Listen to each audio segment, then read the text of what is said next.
আসসালামু আলাইকুম রহমতুল্লাহি অবরকাতুহু।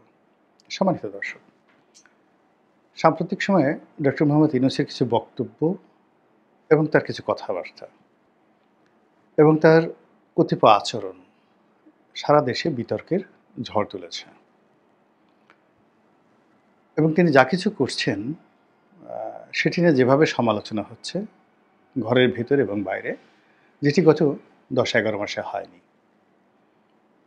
অনেকে তার সঙ্গে বৈঠক করতে গিয়ে তাকে সরাসরি টিটকারি করছেন, তাকে নানা রকম প্রশ্ন করছেন এবং নানা রকম বিব্রতকর পরিবেশ পরিস্থিতির মধ্যে তাকে ফেলে দিচ্ছেন।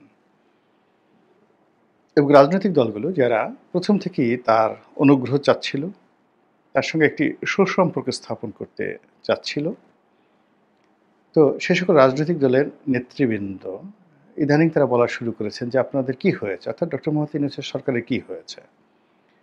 যখন আপনারা ভয় পান, যখন আমাদেরকে আপনাদের প্রয়োজন মনে করেন, তখন আমাদেরকে ডাকেন এবং ভয় কেটে গেলে, প্রয়োজন ফুরিয়ে গেলে আবার ছুঁড়ে ফেলে দেন এবং না চেনার ভান করেন। তো এই সকল কথাবার্তা কিন্তু আগে কখনো ডক্টর মোহাম্মদ ইউনূস বা তার সরকারের কর্তা ব্যক্তিদেরকে নিয়ে কেউ বলতেন না। সাম্প্রতিক সময় দুটো ঘটনা। একটা হলো গোপালগঞ্জে সেখানে যে রীতিমতো সেনাবাহিনীকে গুলি চালিয়ে বহু সংখ্যক মানুষকে আহত নিহত করতে হলো এবং এনসিপিকে, মানে ডক্টর মোহাম্মদ ইউনূসের যে রাজনৈতিক দল, সেখানে তাদেরকে জায়গা করে দেওয়ার জন্য, তাদেরকে সেখানে কুয়াত দেখানোর জন্য, শক্তিমত্তা প্রদর্শনের জন্য ডক্টর মোহাম্মদ ইউনূসের সরকার যেভাবে সেনাবাহিনীকে, পুলিশ বাহিনীকে, প্রশাসনকে ব্যবহার করলো, এটা অতীতে হুসেইন মোহাম্মদ এরশাদ সাহেবও করেননি।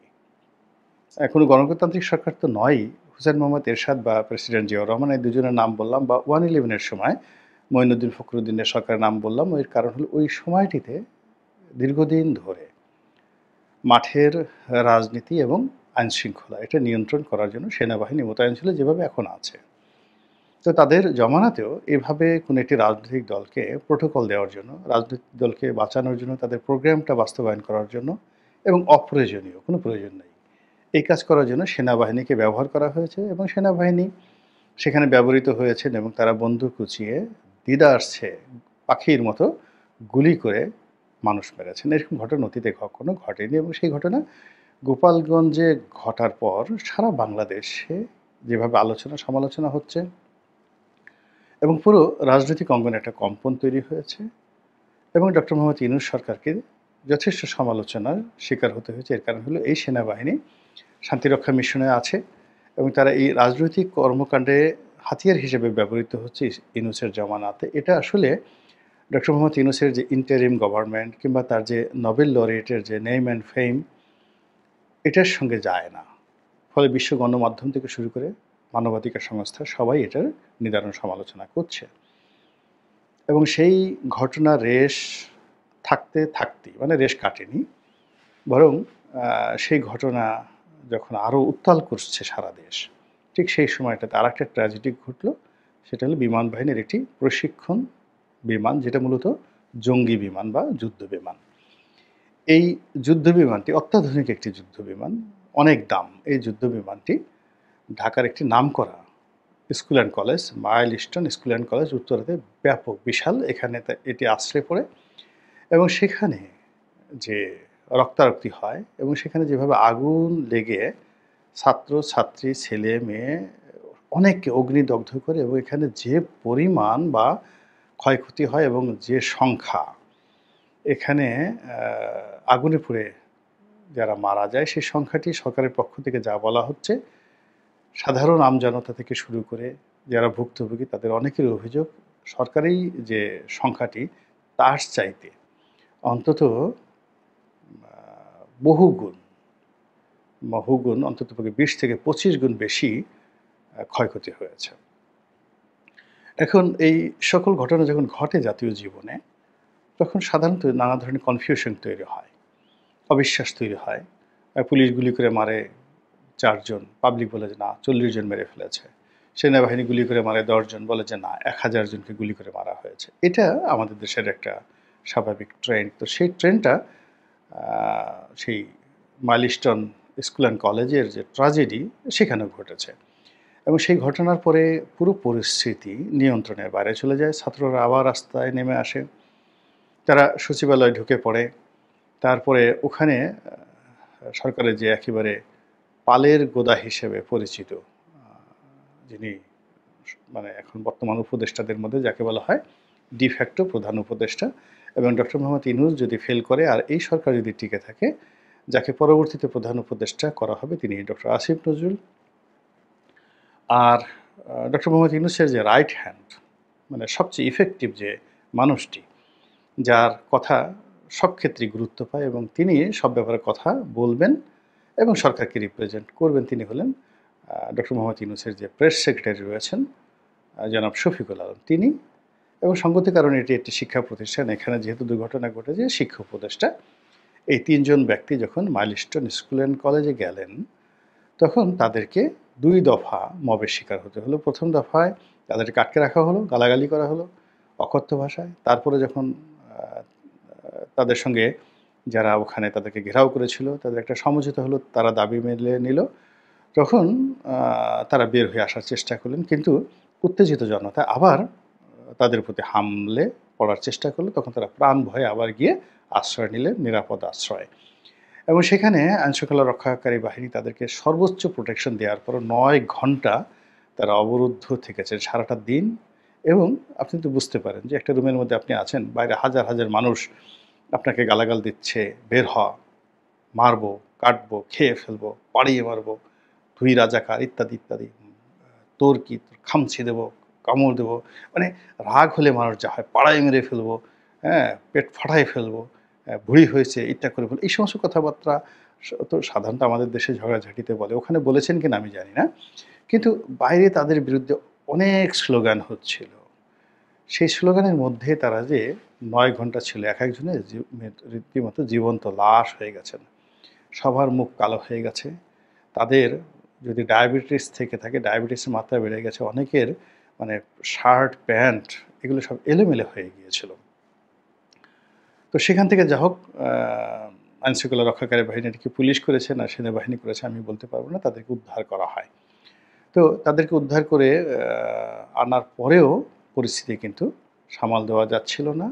রাস্তায় ছাত্রীরা একটার পর একটা ব্যারিকেড তৈরি করে এমন একটা অবস্থা যে সরকার যায় অবস্থা। ঠিক সেই সময়টিতে ডক্টর মোহাম্মদ ইউনূস তিনি সমস্ত রাজনৈতিক দল, তার মধ্যে প্রধান তিনি আখ্যা দিলেন 4টি বড় দলকে, যে এরা বাংলাদেশের মধ্যে সবচেয়ে 4টি বড় দল, এবং এটা নিয়ে এখন বিবাদ বিসংবাদ চলছে। তার মধ্যে বিএনপি আছে, জামাত আছে, এবং ওনার পছন্দের যে দল যেটি এখন পর্যন্ত নিবন্ধন পায়নি, যুবকদের দল এনসিপি, তাদের নেতৃবৃন্দকে তিনি ডাকলেন, ডেকে তাদের সঙ্গে কথাবার্তা বললেন। এবং সেই কথাবার্তা বলতে গিয়ে তিনি জাতির উদ্দেশ্যে একটি বললেন যে পরাজিত শক্তি ওত পেতে আছে, তারা আবার প্রতিশোধ নেওয়ার জন্য পায়তারা চালাচ্ছে। এখন বক্তব্যটা হলো যে এই জিনিসটি বুঝতে ওনার কেন 11 মাস সময় লাগলো। এটা তো আমরা প্রথম দিনই বুঝেছি, যেই দিন শেখ হাসিনা চলে গেছে আগস্ট মাসের 5 তারিখ 2024 সন। তিনি তো সেই দিন কখন গিয়ে দিল্লিতে পৌঁছেছেন আমি জানি না, তবে দিল্লিতে কাপড় রেখে জাস্ট শাওয়ার নিয়ে তারপরে চা নাস্তা খেয়ে ওনার মনের মধ্যে যে প্রথম ইয়াদ বা ইরাদা যেটি এসেছে সেটি হলো আবার কি করে বাংলাদেশে ফিরে যাওয়া যায়, কি করে ডক্টর মোহাম্মদ ইউনূসকে ক্ষমতাচ্যুত করা যায়, কি করে তার উপর যে মানে যারা তার ক্ষমতা ছিনিয়ে নিয়েছে তাদেরকে কুচি কুচি করে কাটা যায়, কুচি কুচি করে কাটা যায়। এটা তো তিনি ওই দিন থেকে চিন্তা করছেন। যারা শেখ হাসিনাকে চিনেন যে তিনি প্রতিশোধ গ্রহণে নির্মম, এবং তিনি কাউকে ক্ষমা করেন না, তিনি যা বলেন তা করার চেষ্টা করেন, এবং তিনি এই বয়সে এখনও যদি দৌড় দিতে বলা হয়, 100 মিটার দৌড় দিতে বলা হয়, ডক্টর মোহাম্মদ ইউনূস আর শেখ হাসিনা দৌড় দিবেন। আমার মনে হয় যে ডক্টর মোহাম্মদ ইউনূস শেখ হাসিনার সঙ্গে পারবেন না দৌড় দিয়ে, তিনি দৌড়ে যাবেন। সাঁতারে যদি প্রতিযোগিতা করা হয় উনি সাঁতারে শেখ হাসিনা ফার্স্ট হবেন। তারপর যদি বলা হয় আমরা যে সাঁতারের মধ্যে একজন আর একজনের চুবনি দেই, তো পদ্মা নদীতে যদি বলা হয় অপশন থাকে, দেয়ার যে option Sheikh Hasina versus doctor Yunus, তারা সেখানে একে অপরকে চুবনি দিবেন। তো সেক্ষেত্রে ডক্টর ইউনূস সাঁতার জানেন কি না বা তিনি শেখ হাসিনার সঙ্গে পেরে তাকে চুবড়ি দিতে পারবেন কি না, আপনি একটু শেখ হাসিনার অভিব্যক্তি দেখলেই বুঝতে পারবেন যে গোপালগঞ্জের মাইয়া, হাওর বিল, খাল বিলের পাশে তার বাড়ি। তো এই চুবনি দেওয়ার ক্ষেত্রে আর চুবনি খাওয়ানোর ক্ষেত্রে বা খাওয়ার ক্ষেত্রে তার চেয়ে এক্সপেরিয়েন্সড কোনো পলিটিশিয়ান এই বাংলার জমিনে নাই। তিনি সেই শৈশব যেহেতু ওখানে, মানে ছোটোকালে আমরা গ্রামে কী করেছি, বছরে ওই টুঙ্গিপাড়ার যে অঞ্চল, ফরিদপুরের অঞ্চল, 4 থেকে 5 মাস পানির নিচে থাকে। তো ওখানে 5-6 বছরই ছেলেমেয়েরা তারা সাঁতার কাটতে শিখে যায় নিজে নিজে, এবং বর্ষাকালে 8-9 ঘন্টা পানির মধ্যে থাকে। ওখানেই তারা প্রাকৃতিক কর্মকাণ্ড করে, নদীর স্রোতে বা ওই মানে ময়লা আবর্জনা চলে যায়, এবং পায়খানা ওই যাকে বলে খাল বিলে ছাড়ার মধ্যেই তারা মনে করে যেটা একটা খেলাধুলা। হ্যাঁ, পায়খানা করা, পেশাব করা, এই 5-6 বছরের গ্রামের দরিদ্র পোলাপান ওখানে প্রাকৃতিক কর্ম তারা সারতো। ওর মধ্যে তারা ফুটবল খেলতো, ওর মধ্যে তারা গাছের উপর থেকে লাফ দিত, মানে 8-9 ঘন্টা গোসল করতো। তারপর শেষে প্রতিপক্ষকে চুবিয়ে ধরতো, আবার প্রতিপক্ষ না পেলে তারা চুবিয়ে ধরতো, তারপরে ডুব ডুব খেলা। এই জিনিসগুলো যারা করে আসছে ছোটোকালে, তারা সঙ্গত কারণেই পরবর্তী জীবনে যারা এই কাজ করেনি তাদেরকে কীভাবে মোকাবেলা করবে বুঝতে পারেন। তো শেখ হাসিনা তো এই ব্যাপারে এক্সপার্ট হওয়ার পরে তিনি ওই ছোটোকালে তার প্রতিপক্ষকে যেভাবে নাস্তানাবুদ করেছেন, পরবর্তীতে যখন তার ক্ষমতা হয়েছে বড় বড় লোককে তিনি নাস্তানাবুদ করেছেন, সবার জীবনকে তিনি হারাম করে দিয়েছেন। বেগম খালেদা জিয়ার জীবনটা একদম শেষ করে দিয়েছেন, তারেক রহমানের জীবনটা শেষ করে দিয়েছেন, বিএনপিকে পুরো নেতৃত্ব শূন্য করে দিয়েছেন। তো এই যে অভিজ্ঞতাটা, এটা তো এখন পর্যন্ত তার স্মৃতিভ্রম ঘটেনি। তার সে যে অভিজ্ঞতা সেটা এখনও আছে। তো সেই অভিজ্ঞতা নিয়ে তিনি ডক্টর মোহাম্মদ ইউনূস সরকারের বিরুদ্ধে 5 তারিখ, অর্থাৎ 2024 সালের আগস্ট মাসের 5 তারিখ তিনি সর্বোচ্চ চেষ্টা চালিয়ে যাচ্ছেন। এটা বাংলাদেশের একটা তেলাপোকাও বুঝে, একেবারে একটা টিকটিকিও বুঝে। আর বাংলাদেশে যারা রাজনৈতিক বিশ্লেষক রয়েছেন তারা তো প্রথম দিন থেকে এটা বলে আসছে। তো এটা ডক্টর মোহাম্মদ ইউনূস এতদিন কেন বুঝেন না? এর কারণ হলো তিনি এরকম একটা গুরুত্বপূর্ণ সময় এত বড় একটা মিটিং করে তারপরে শেষে এই 11 মাস পরে তার যদি বলতে হয় যে স্বৈরাচার চেষ্টা করছে, ফিরে আসার চেষ্টা চালাচ্ছে, এর দ্বারা তিনি কী বুঝাচ্ছেন? তো সবাই বলার চেষ্টা করছেন যে অনেকে, যে ডক্টর মোহাম্মদ ইউনূস এত স্লো কেন? আমরা যে একটা টেলিভিশনের বিখ্যাত বিজ্ঞাপন আছে, সারাদিন হাত ধুইতে থাকে, সাবানের বিজ্ঞাপন। তো বলছে, এই তোর সাবান এত স্লো কেন যে এখানে আধা ঘন্টা বসে বা 15 মিনিট বসে বসে এটা হাত এইভাবে ধুইতে হবে, এটা কী ধরনের কথা? তো এরকম উনি এত স্লো কেন? সেই স্লো আসল জিনিসটি তিনি বুঝেন, কিন্তু অনেক অনেক পরে। যেভাবে আমরা এখন বলে আসছি যে তিনি যে সংস্কার করার চেষ্টা করছেন, এই সকল সংস্কার কিচ্ছু দরকার নাই। এটাও তিনি বুঝবেন যে এটার দরকার নেই। 2 নম্বর হলো যে এই সকল সংস্কার তিনি করতে পারবেন না। একটাও করতে পারবেন না। আর তিনি এগুলো যদি করেও যান, পরবর্তী সরকার যারা আসবে ওরা তাদের মতো করে করবে। ওরা ডক্টর ইউনূসের করে দেওয়া যে সমস্ত কাগজপত্র, পেপার, এইগুলো তারা ছুঁড়ে শুধু ফেলে দেবে না।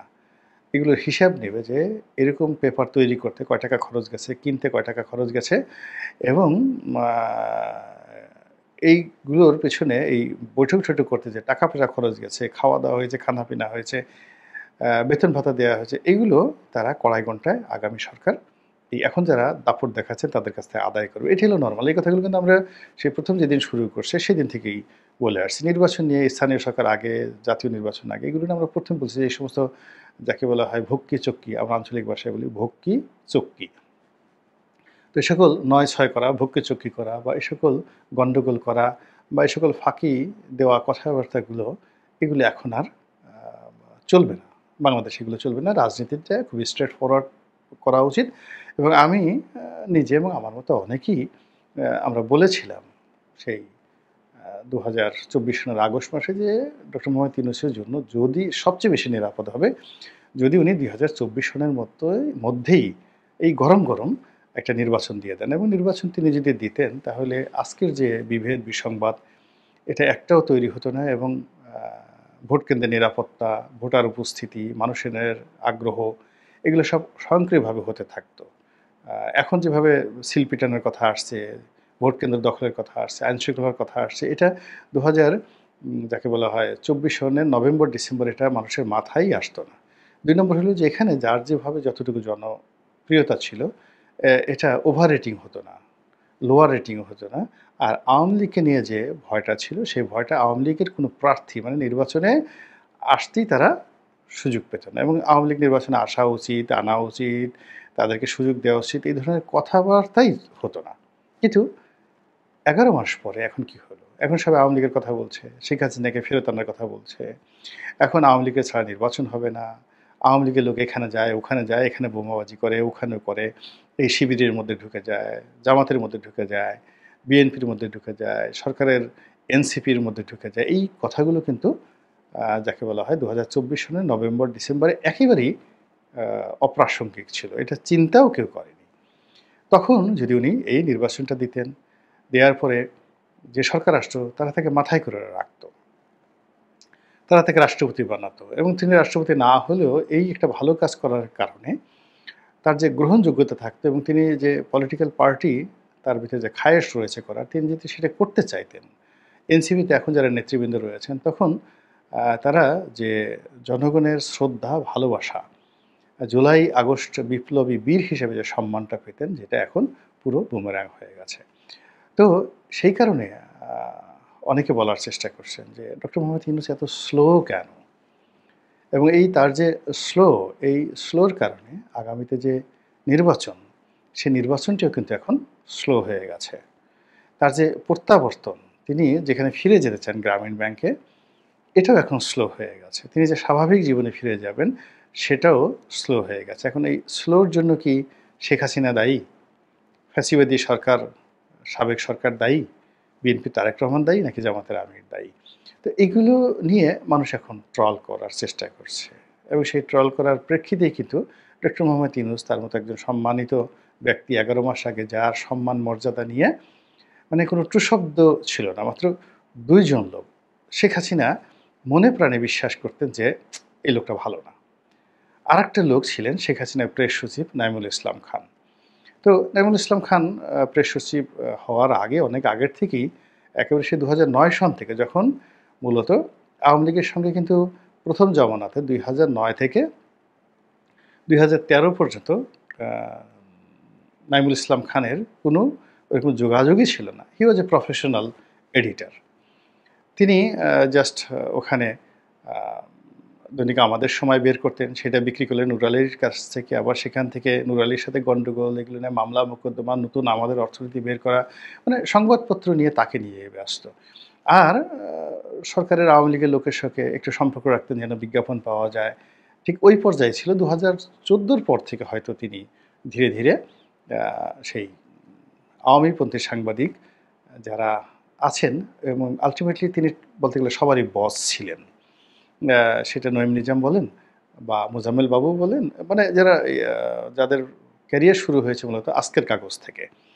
তো সঙ্গতি করে তারা যখনই নাঈমুল ইসলাম খান কোনো একটা অনুষ্ঠানে যেতেন বা কিছু করতেন, তাকে তারা লুফে নিত। নাঈম ভাই হিসাবে লুফে নিত। এইভাবে ধীরে, ধীরে, ধীরে, ধীরে তিনি সেই শেখ হাসিনার কাছাকাছি যাওয়ার চেষ্টা করলেন বা শেখ হাসিনা তাকে কাছাকাছি নেওয়ার চেষ্টা করলেন এবং এই যে ক্ষমতা হারানোর আ কিছু আগে তিনি প্রেস সচিব হিসেবে নিয়োগ পেলেন। কিন্তু এর আগ পর্যন্ত তিনি তার স্বপ্নই ছিল একটা নতুন ধারার ভালো পত্রিকা